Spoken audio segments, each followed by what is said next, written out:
All right, welcome to the webinar this afternoon. Thank you for joining. I'm Charles Kilmer. We've got a great webinar set up here for you with a partnership between Symbol Security and FRSecure. A little bit of background on FRSecure. About 12 years ago, we started with a mission of fixing a broken industry. In that interest, we focus on security consulting, whether it's PCI, HIPAA, NIST, ISO, whatever standard it may be that's applicable. And a lot of different security testing, from penetration tests to social engineering and web application assessments. We have a CISP mentorship program as another way we give back to the industry. Increasing the number of information security professionals, in our view, will help improve information security across the environment. Our founder and CEO, Evan Francine, has written a great book, and he, as well as another colleague, Brad Nye, host a weekly podcast with some great information. I'll let Craig introduce himself from Symbol Security. Great, Charles. Thank you. It's great to be here. I'm Craig Sandman, president and co-founder of Symbol Security.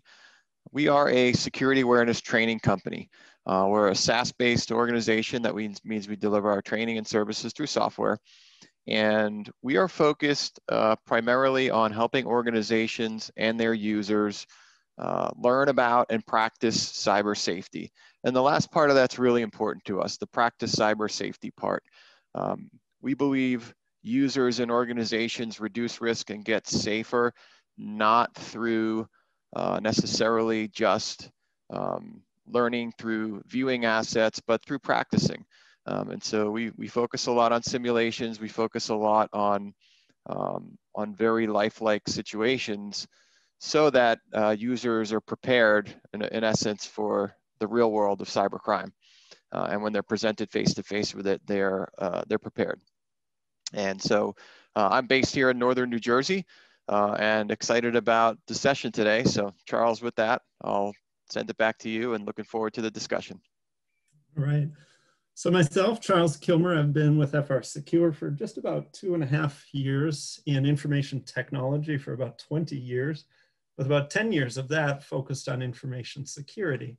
So whether it's building firewalls or managing virtual machines or assessing different compliance requirements, I'll cover the gambit from NIST and ISO through PCI and the sort. Victoria is another member from our team, one of our security analysts, does a lot of the same sorts of security assessments and consulting services for a wide range of our clients. So today we're going to be going through sort of assess, build, equip, train in order to improve your security posture in the organization, in the industry. Assess, find your vulnerabilities, hopefully before an attacker does. Build your security program, get consensus from your executive team. Make sure that everyone's bought into the policies and procedures and how things are expected to operate. Equip from a standpoint of if something happens, make sure your incident response plan is up to date and working. You need to be able to test those things to make sure they're going to work. And finally, train to make sure your staff understands what it is the organization expects and that they'll operate as you expect them to. So we'll jump right in. I'll show this a little bit. We'll share our video in a little bit as well. Those are the people on the call today. So first, on the line of finding your vulnerabilities, again, hopefully before an attacker does, we'll stop sharing a screen and fire up some video here. Hello, everyone. There you are. So on the topic of finding your vulnerabilities before an attacker does, I brought this one to the table more in line of making sure that your security program is operating as you expect it to. So some of the things that I highlight here, we recommend having an annual risk assessment. Those can be done internally. I recommend having an external third-party risk assessment periodically just to get that outside, unbiased opinion. I could do my taxes too, but tax professionals understand tax law a whole lot better than I ever, want to effectively. So getting that outside perspective will really help ensure that you get sort of the current knowledge and information and guidance. So there are some things there in terms of internal assessments and outside third-party assessments. Craig, what do you look at, or what do you see in the industry in terms of risk assessments? Yeah, it's similar, and I think, you know, part of the challenge with organizations that maybe don't feel they necessarily need this or need to prioritize it is just the acknowledgement that in spite of maybe not yet having a noted security breach, that this is something that they should be doing. And I think that's a common thread throughout a lot of cybersecurity, right? So if something's mandated through compliance or through controls, well, of course, that's now something you have to take care of. If it's not, then it sort of falls to, you know, for some companies, it could fall down to a nice to have versus a must have. And I think we in the cybersecurity business say, well, even though it's not stated as a mandate and a control, we're telling you it's a must have. But I agree with everything you said, and I think that's probably the single biggest challenge, and, you know, the advancements that we can help companies make together. Yeah, that brings up a point that in my head, one of the questions we ask our clients pretty early in the process: what's the driving factor behind them seeking information security assistance, whether it's consulting or pen testing? Is it a compliance thing, or is their motivation to actually be more secure? And it sort of guides our process of thinking, how can we best help this customer? If it's simply a compliance thing, we want to put a little extra focus on, yeah, but you can sleep better at night, or you should sleep better tonight, if you actually take a look at all of the different realms of how security could be impacted, not just the boxes that are required for whatever standard you're looking at. So there's a lot of different perspectives on that. Yeah, I agree. And probably not unlike as you're leaving the doctor's office and you schedule your next exam for a year out or whatever the case might be, you know, there's an element of committing to it as an organization that I think is really important. So, you know, and that hopefully is something that, you know, with a team like yours and potentially some of the consultants that we work with, you know, that's part of the conversation of the importance of putting a date and putting a plan in place that says, I'm going to do this once a year, twice a year, 3 times a year.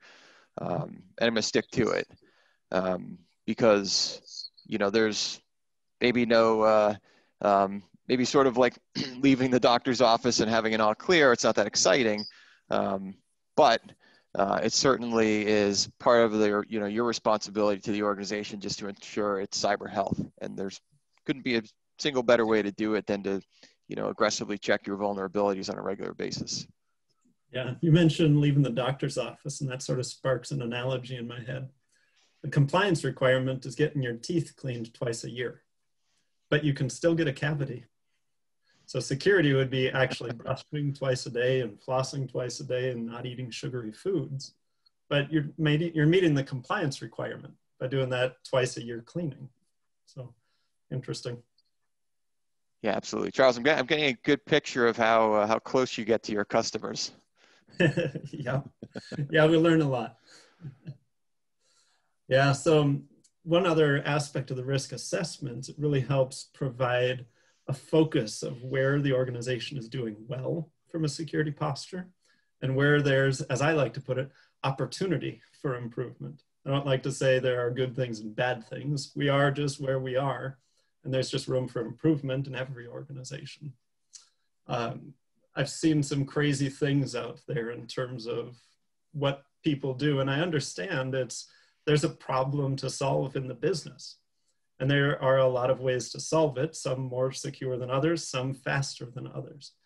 But I've seen things where, for whatever reason, there was a network cable run out into the parking lot to upload or download some data from a mobile fleet of vehicles. Weather protected, so it wouldn't get damaged by rain and stuff, so it had cabling on it or sheathing on it. No lockbox or anything, and it was 100 feet of cable tied directly into their internal network. So obvious security red flags: no video surveillance, no 24/7 staffing, go there in the middle of the night and tap into the network and don't worry about any firewalls. So and I understand they had a problem that they had to solve, and that solved the problem. So it must have been urgent. And I've been on the side of having to fix those problems. And one thing I've learned is there are no temporary solutions. I'll fix it later. 5 years travel real fast. Exactly.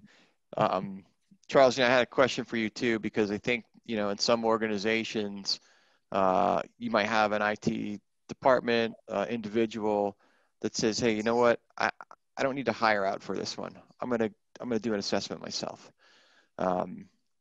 What are some of the dangers of that, and what would some advisement be from you in those situations? And I'm sure, with times being tight for some, economically speaking, they might be incented to perhaps not spend the extra money to look outside for that. But be interested to hear your perspective there.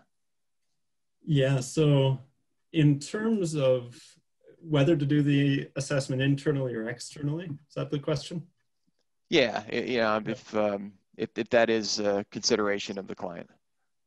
Yeah, I always recommend getting that outside perspective, again, just to have that professional, let's take a look at everything. Whereas the internal, you may focus on one section of the business or one attack vector that you may have read about, and ignore vectors that you may not have ever heard about. So getting that outside professional experience perspective to look at things you're not considering. Great. Does that answer your question? Yeah, oh, absolutely. Yeah. Good. Victoria, anything you want to add on risk assessments? You've been doing those for a while now. How are things going in your world with those? They're going well. So I handle small business, which again, they're kind of starting from the very bottom. They don't really have a security program in place, or if they do, it's very ad hoc, things that they're finding online. So like you said, having that outside perspective of that expertise, knowing a little bit more, like they're not in the center of the tornado, they're looking at everything from the outside in, definitely helps in those scenarios. Yeah. Yeah, and there are certainly more affordable ways to do risk assessments. We've got some tiering options, from a very small sort of rudimentary security assessment for the organizations that are starting out, and a more thorough, in-depth security assessment for organizations that already have a lot of information security maturity. It'll dig deeper and find opportunities for enhanced improvement. So that tiering option lets the smaller businesses get some help without also breaking the bank. Cool. Well, we can move on to the next of the topics here, unless we want to say anything more about risk assessments. So next on the list, more about building the program, gaining that consensus from your executive team or board for necessary security implementations. I love this one. It's a tough one. Yeah. Yeah, we talk about tough love and how difficult it is sometimes in an organization to step up the org chart and be able to potentially push something through that the next layer up or the top layers of the org chart may not see as worth their time. And the things I think about are both, spending to ensure cybersecurity. It's a difficult topic because sometimes there's not an immediate return. You're not necessarily spending to drive revenue. You're spending to reduce risk, which is the ROI can sometimes be difficult on it. Now, if you're from the cybersecurity discipline, obviously, you look at it as, why it doesn't matter, I have to do it. But if you're not, then there's certainly some internal championing to be done. And the other one, which I'll glaze over now and cover more towards the end, is the protected inner circle of the executive team when it comes to security practices and in some cases security training. And that's really dangerous. And the reason for that is typically they're the ones that that are most targeted in, in cyber criminal terms, because they tend to have most access, or, in the case of scam and fraud, they tend to have, more financial assets. So, it is really important, not only to gain consensus, but also to gain consensus for participation from the executive team.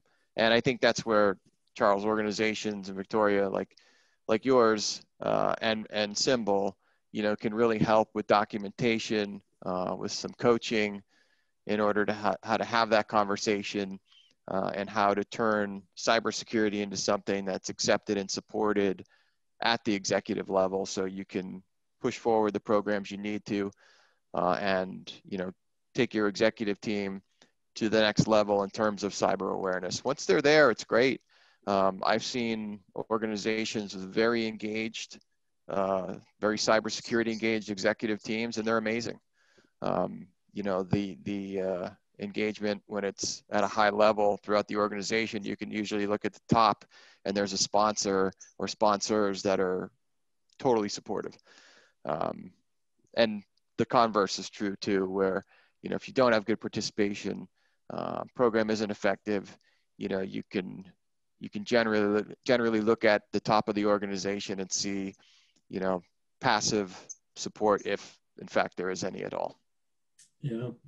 Yeah, and I sort of feel that there are two approaches to really, gaining buy-in, regardless of who you're talking to. And it really depends upon what their motivation is, what it is that drives them to want to be secure anyway. Everyone has a stake in that game. For some, it's they feel bad personally if there's a security incident that they feel they should have been able to stop or prevent. So it's some of that helping people sleep better. Address your risks now so they don't become real issues or impacts or vulnerabilities exploited in the future. But on the other side, for people that are less concerned about the actual effect of the breach, helping them understand that if they get called in front of court, they need to have a defensible position. So helping them understand that if there's a breach, you could be called to court for liability, who knows what damages or charges. Address your security posture today to give yourself a good defensible position in that courtroom. You don't want to be trying to figure out your position, after you get your summons. That's a powerful statement. And I don't know what the numbers would be, but if the executive team has presented a cybersecurity awareness or cybersecurity project, I don't know how many times it's connected to their potential involvement in liability. But I would imagine for those times that it's probably an effective pitch, because I think that really connects the dots for executives. And maybe it's not something, that is, even though it should be well known, it may not be. I think that's an important note too, is, sometimes I think when you live in cybersecurity, or if you're in IT and you're very aware of things, may not always be the case with other members of the business in other sectors of the business. They may not know, or they may have, been told once and perhaps not have connected the dots. So yeah, I think that's really important.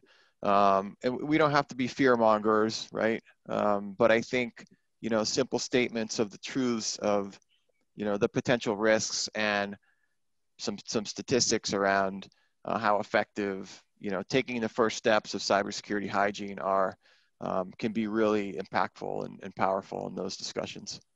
Yeah, I've often thought of it as sort of related to an insurance salesman. Like in my car insurance, if I never get in a car accident, why do I need car insurance? It's never going to pay out. And similarly, investing in a good security program is worthless if there will never be a security incident. I think all of us on this call understand that it's hard to guarantee that.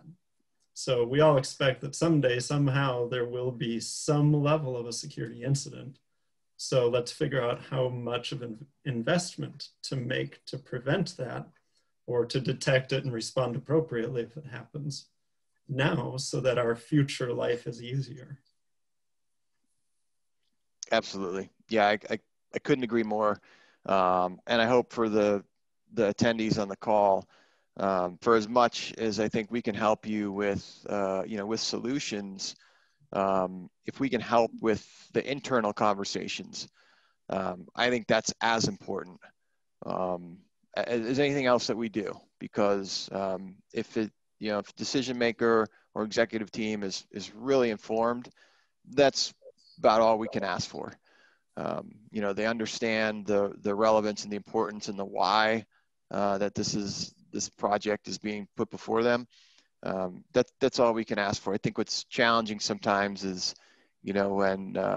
when we hear about delays in projects or, things that we really know are helpful for an organization or even borderline close to mandatory, but projects don't get approved. It's a bit of a helpless feeling, on this side where we want to we want to do something for the organization, but we can't until we get an approval. And I think working towards those approvals and any data, any evidence, any statistics we can provide to help get you there is certainly something I know I'm very invested in helping our sales partners and our clients with. Yeah. The risk assessment that we do is broken into 4 phases: administrative, the policy procedure type things; physical, and then internal and external technical controls. How are things built from a technology standpoint?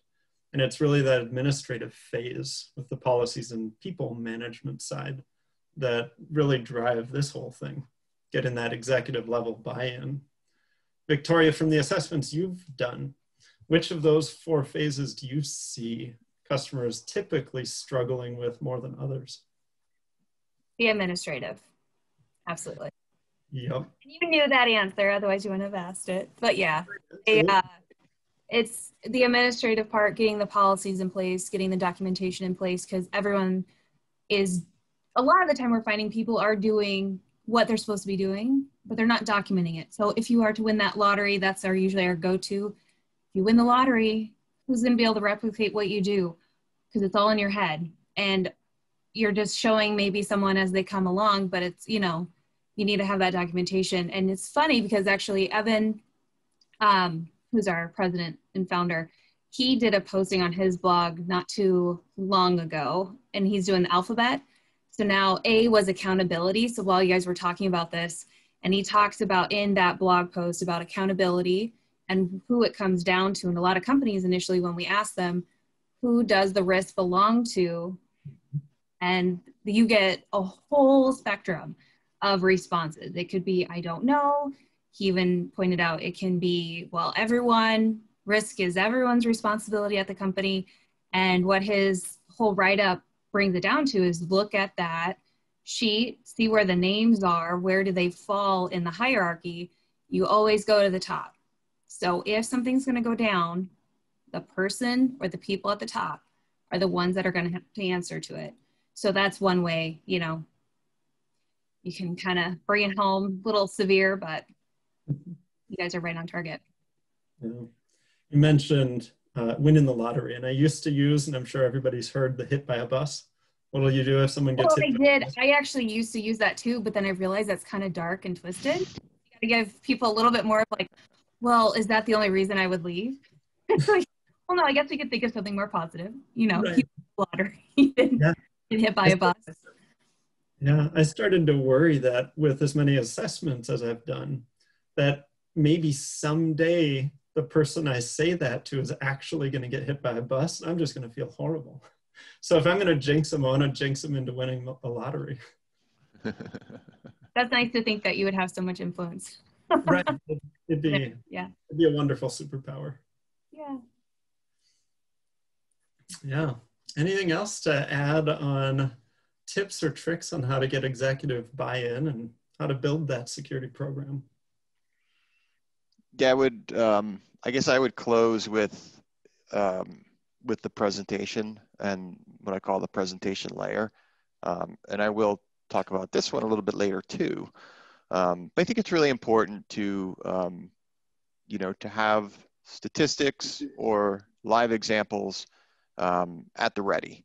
And, you know, fortunately or unfortunately, there is so much data around the damages of breaches and non-compliance that's available. It's pretty easy to document the, you know, the other side of what, you know, we should do this because we want to be safe. And if we don't, here's some examples of our competitors that have suffered brand damage, you know, financial losses, fines, you know, et cetera. And those are pretty readily available. But I do think it is important to have your data and your talking points, you know, nicely organized and succinct. Doesn't take a lot, but I think that helps drive home the urgency and the, you know, the reasons why you would want to do it.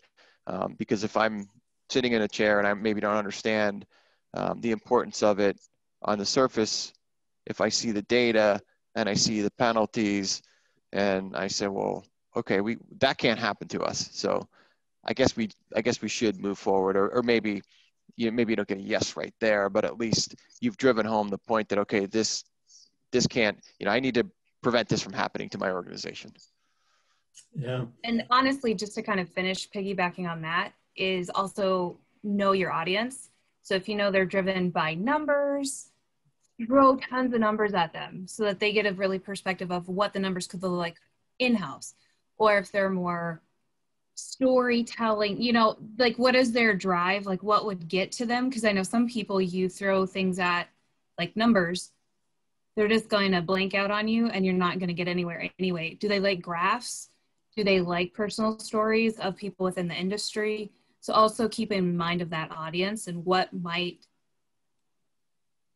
speak out to them to get them to buy in. Yeah. I've been on both sides of the table, being assessed and being the assessor. And one thing I noticed, frustrating or not, and however prevalent this is, management tends to trust consultants more than their own staff when it comes to things like this. I understand absolutely getting a second opinion of what your staff is telling you.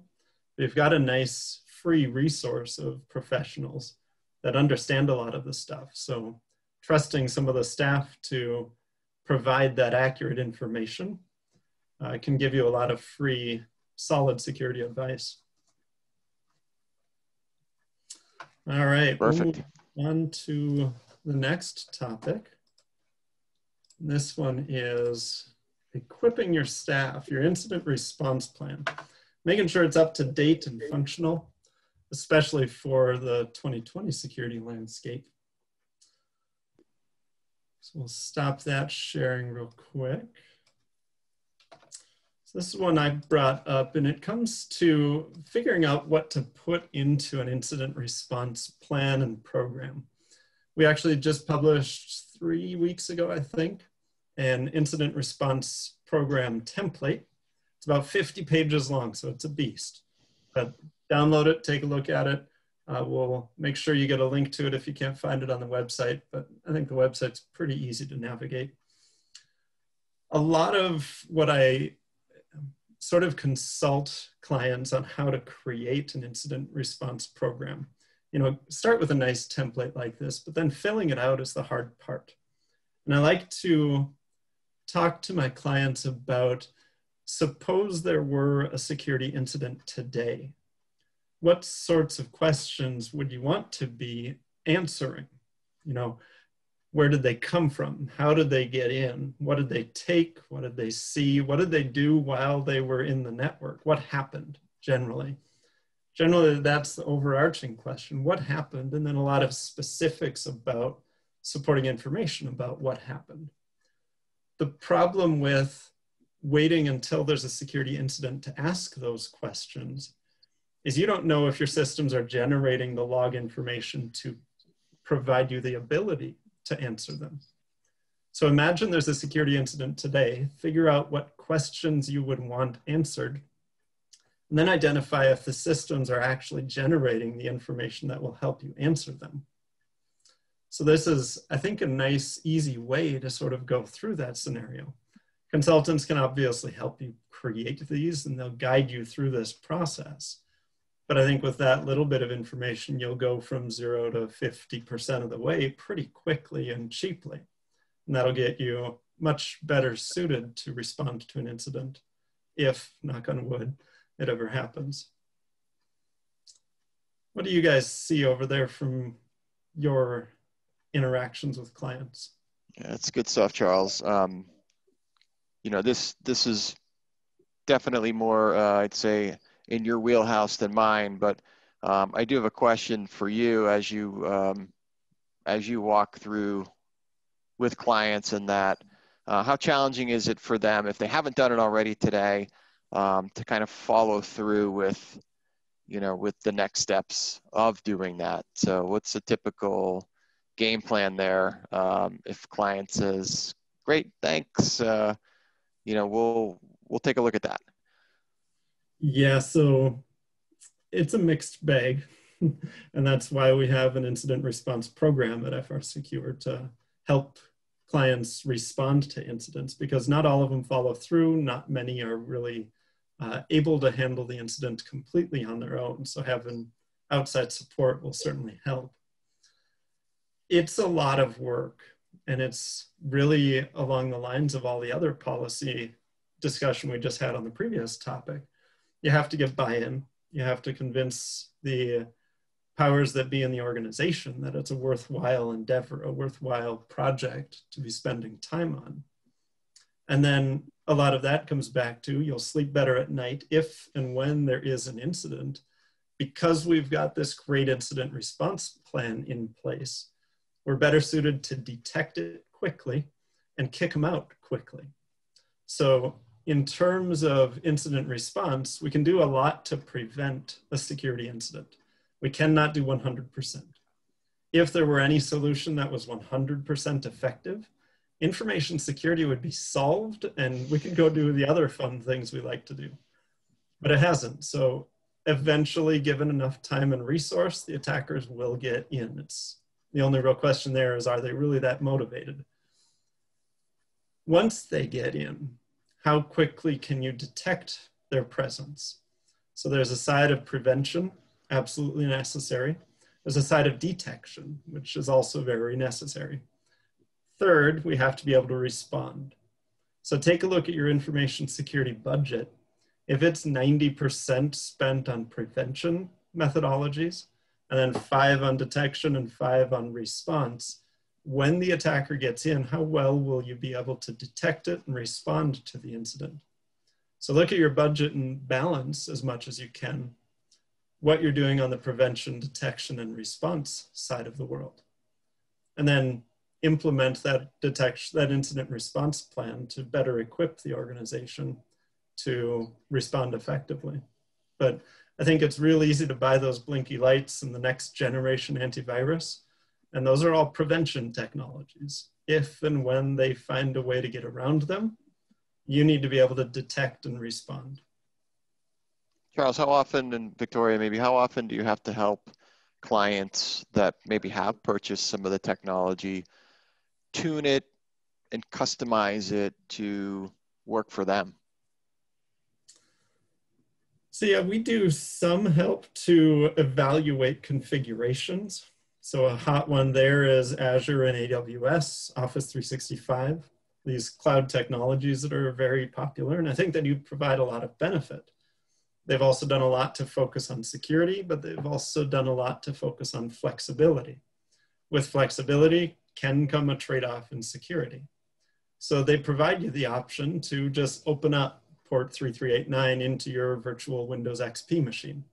Maybe that's not a good idea, but we can take a look at that. Security organizations can take a look at that configuration and identify risks associated with it. So they aren't turnkey solutions. They do require some configurations. I know Office 365 has their security scorecard. Offhand, I don't know if AWS does, but they provide a lot of good guidance in there to shore up the areas that we would be looking at anyway. So take a look at that security scorecard, walk through the recommendations, read them, fully understand them, and you'll improve significantly in that aspect. But that applies to whether it's your antivirus, whatever it is. There are different ways to tune that, and depending upon how it's configured, you can actually be opening up some risk where you may not want to. Yeah. Very good. Yeah, so some of the key things that I look for also, once you've figured out what questions you're going to want to ask and what information you'll need to be able to answer those things. Common things are firewall logs, file access logs, who accessed what files and when. Firewall logs can tell you how much data left the organization and where it went. That can give you an indication of whether or not any information left the company.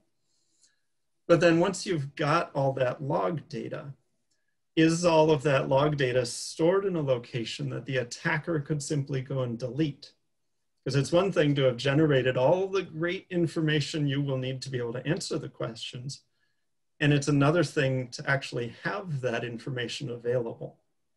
So from the side of make sure you're generating the right log data, but then also make sure you're protecting that log data so that it can't be easily deleted if an attacker gets in.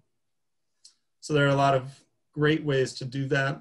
Network segmentation can play a huge role here, limiting access to the location that stores the data, making sure it's stored on separate physical systems, or even if you host everything in AWS, throw the log data in Azure with different credentials protecting it.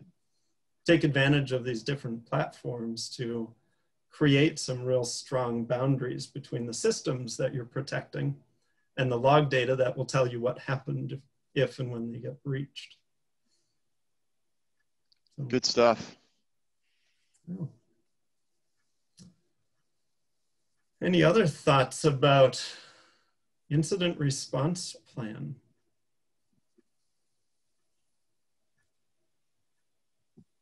All right, so closing on that, I'd just say, have that conversation. Your technical team should have a lot of real good information about what they need to have in place to answer the questions. The executive level is probably going to be the one that wants to have questions answered. So get that communication going between the executive level and the technical teams. Executive level asking the questions, technical team saying, well, I could answer that if I had X, Y, and Z data. Great, go forward and configure the systems to create it. Do you need anything from us to create that data? Nope, we're good. Or yeah, $100,000. And then they can make a decision of whether or not being able to answer that question is worth the $100,000 investment. And as we've talked about a little bit, risk is owned by that executive level. So if they choose to accept the risk, that's their privilege. I'd recommend they really well document that risk acceptance to keep that defensible position if it ever comes to a court case. All right. Good stuff, Charles. Thank you. Risk response, love it.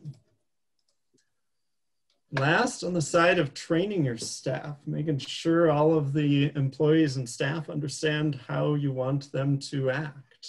Enable the users to be effective security risk mitigators, not just checking that compliance box. Funny how we touched on that real early in this. We're coming full circle. We did. And you know, it's funny, this is what we do every day.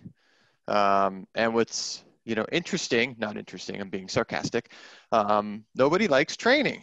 And so, you know, unfortunately, it's one of those things that really easily slips to the bottom of the priority list for many organizations. And, you know, I'm not here to tell you that organizations have to love training. I don't know that that's possible. We can certainly do our best to minimize the pain. I worked at a couple large companies, and you know, I've been trained on things that as a business and sales professional for much of my career, I didn't know I needed to be trained on hazardous materials, but I did once a year. So I think that's unfortunately kind of the stigma around corporate training, and, you know, forget about training for your particular job, but, you know, for things that maybe don't impact you at the surface level. And so I think as a business, you know, organizations can really get into that mindset of, okay, how can I make this as painless as possible and as fast as possible? What is the minimum I have to do to check the box? You know, I'm beholden to HIPAA controls, I'm beholden to ISO controls, CMMC, GDPR, whatever the case is. Many of those regulations do have a control that mandates evidence of a security awareness training program, but they don't dig into the depth of what that security awareness training program has to be. So for organizations, they can say, well, once a year sound good, and that's it. And as you all know, you know, once a year training, other than, you know, me recalling hazardous materials training, is typically not memorable. So quite often, as you know from learning, you know, the more touch points you get, the more visual things are, the more you can have hands-on experience, the more you learn. If it's, you know, a PowerPoint, or if it's a 1 hour click to advance to the next, you know, slide, it's difficult to absorb that material and actually learn from it.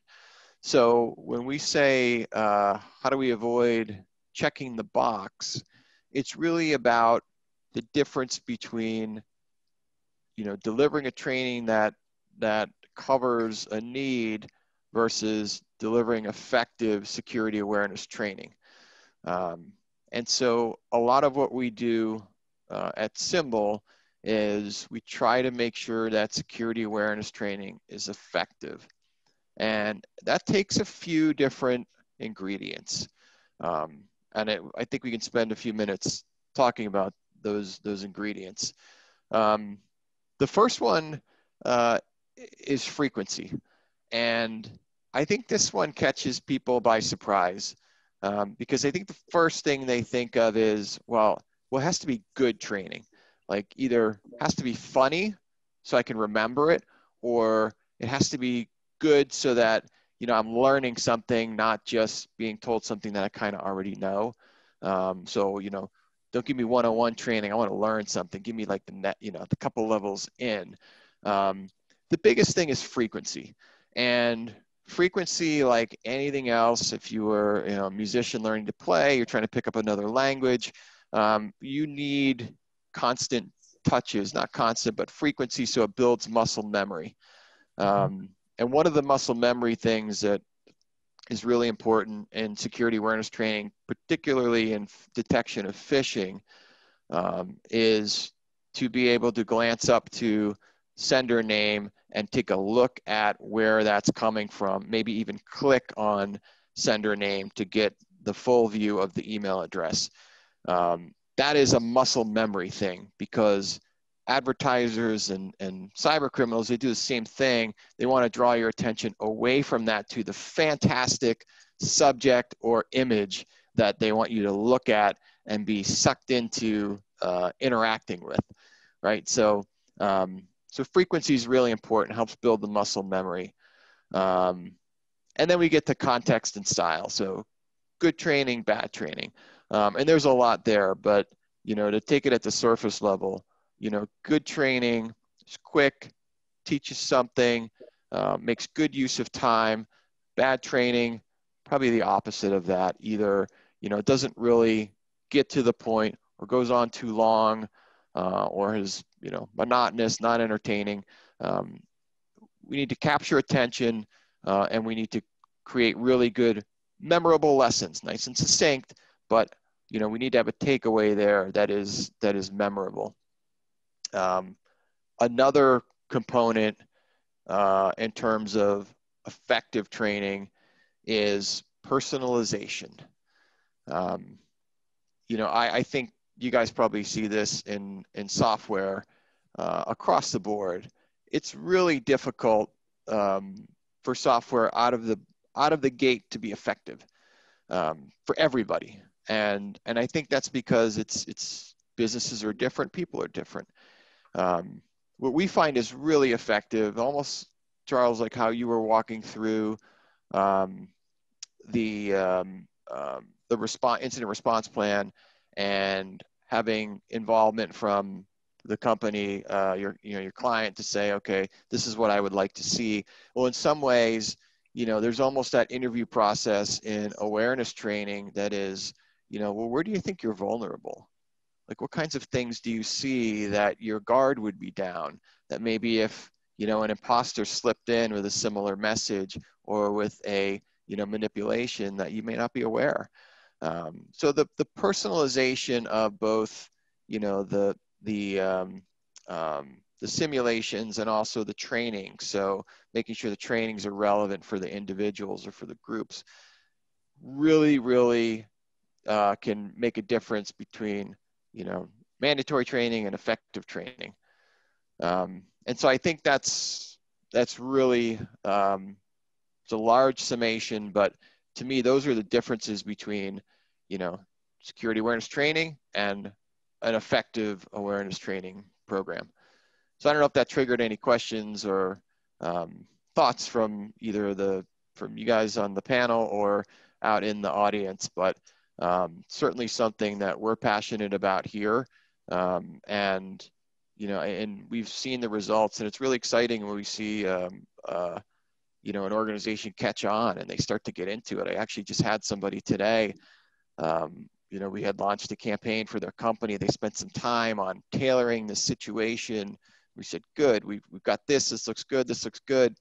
And we launched a campaign and we got a note back from them. And they said, well, hold on. Can you pause it? Can you time it out? He's like, I might be being paranoid, but I think it should actually say it this way, or else it's gonna seem like, it's only for the IT team, and I want it to appeal to everybody. And so that's a great example of someone rolling up their sleeves. They're digging into the training, saying, well, you know what, this is good, but I think it can be better. When you have that kind of participation, I can tell you, right, these are new clients with us. They're going to get fantastic training because they have a sponsor in that organization that is really rolling up his sleeves and digging into it. Yeah, training, super important. I've given a lot of security training awareness seminars like that, or presentations. They're, you remember bits of a lot of them. And from one of the things you said earlier about people not wanting to be there, not wanting to listen.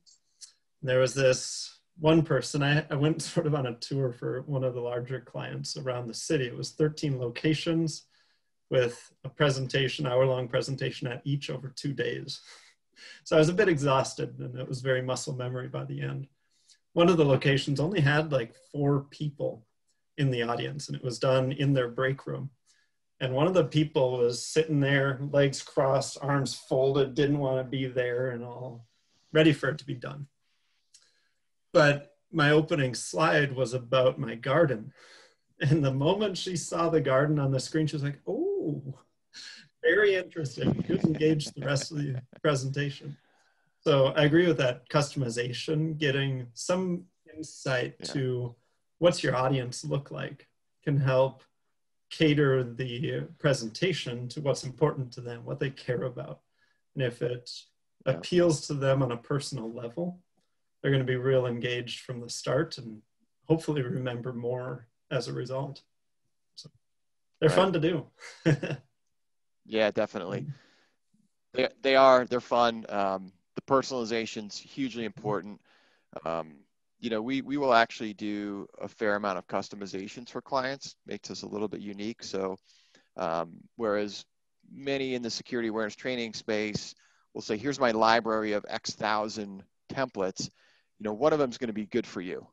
I'm sure you can find one that fits your situation. Not always true. And it might even be the right vendor spoof, but kind of the wrong situation. So we work with clients that are willing to jump in the boat with us and say, hey, I want to make this the best it can possibly be. can you help me recreate this? And the situations they come up with are fantastic. They're fantastic because they're usually a known soft spot, or they're a breach that had already happened, or a compromise that had already happened 2 years ago, 3 years ago. And they're sitting there saying, you know what, I want to see if they've learned, and I want to put some data behind it. So, you know, this happened 2 years ago. You know, 2 years later, recreating the scenario, how many people fell for it again? So yeah, it's great when you can personalize and customize. You know, one other thing I wanted to cover here too is just on the, which kind of comes back to almost gaining consensus. One of the examples from the news that I thought was amazing recently, that's a good thing to talk about from an executive team standpoint, is the Twitter hack. So, you know, you have one of the largest technology companies in the world in Twitter.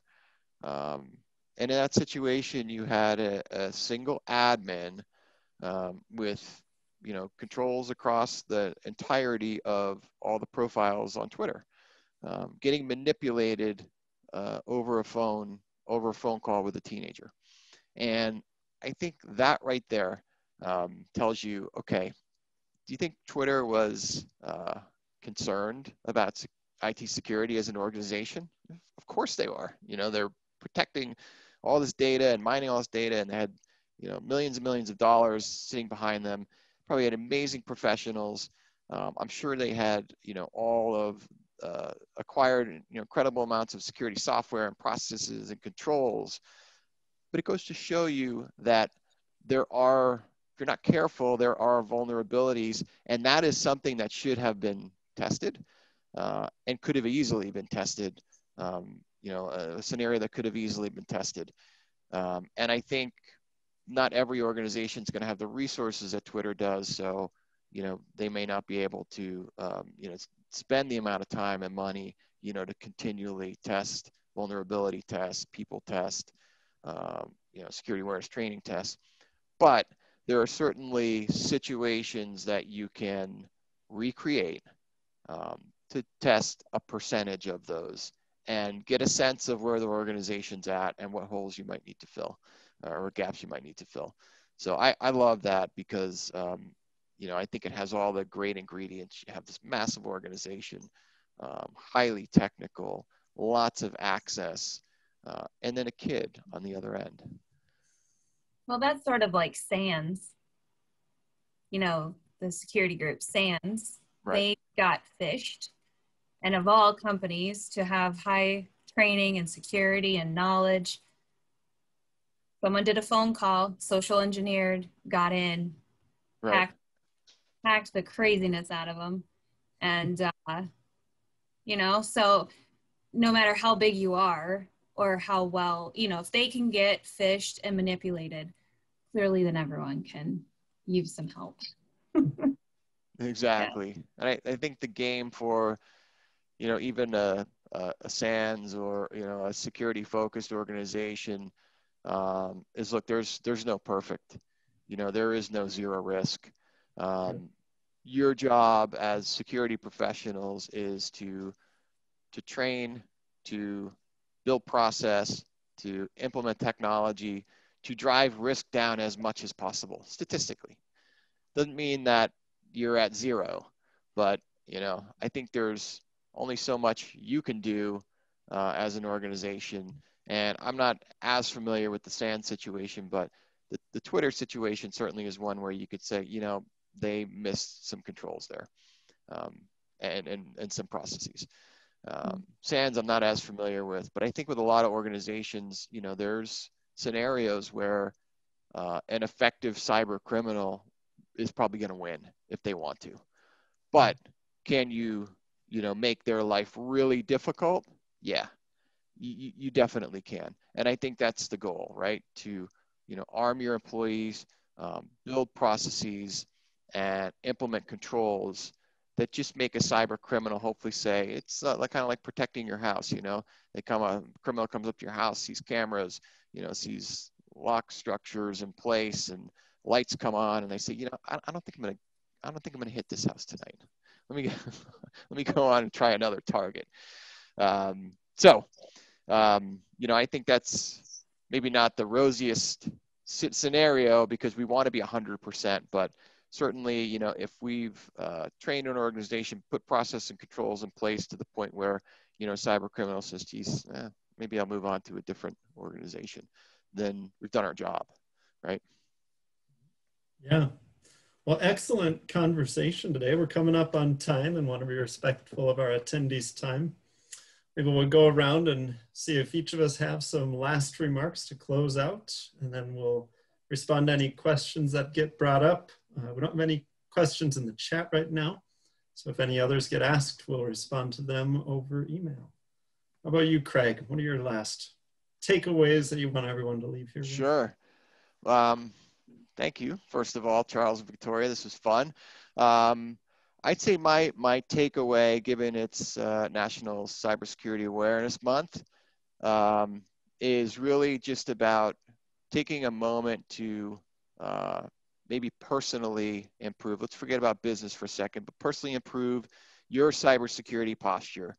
If you have friends, parents, aunts, uncles, children, if you're versed on this, you can really be a huge personal benefit to those people in your life. You know, I have children, I have friends, parents, etc. Blah blah. And you know, in many cases, there's value add I can bring to them. You know, through what I learn. And I think all of you on the phone, you know, are probably at an expert level or certainly advanced level. And I think this is a good time to just help the people around you get better at cybersecurity. It will help make them personally safer. Who knows, maybe they bring that to their companies and help their companies. But I think this month's a good opportunity to do a solid for the ones you love around cybersecurity. Absolutely. How about Victoria? You got some last takeaways you want everybody to know? Well, I heard something recently and I was like, oh, it's so true. So the takeaway I would have is, given that it is Cybersecurity Month, along with other situations for October, just slow down, especially when it comes to your emails, when it comes to phone calls, things you get in maybe regular mail, because of all the stresses that are going on. Slow down a little bit, read things maybe 2 or 3 times before you start clicking on links, before you start sending responses, or just doing anything that is out of the ordinary, because people are going to be taking advantage of this high time of stress. And just think about it. Absolutely. Good Well, I stuff. agree, Craig. Victoria, this was a fantastic event. Hope people got a lot of good information. I'll put up some contact information. Feel free to reach out to any of us. My takeaways, I would say, take advantage of the free and cheap resources that are out there. There are a lot of great security podcasts, a lot of great templates online, a lot of great information to help the organization improve its security posture, and opportunities to help sort of get buy-in from that executive level to get more ability to make significant improvements even after you take full advantage of all the free and cheap options out there. So thank you for attending the webinar today, and stay safe out there and keep cybersecurity front and center.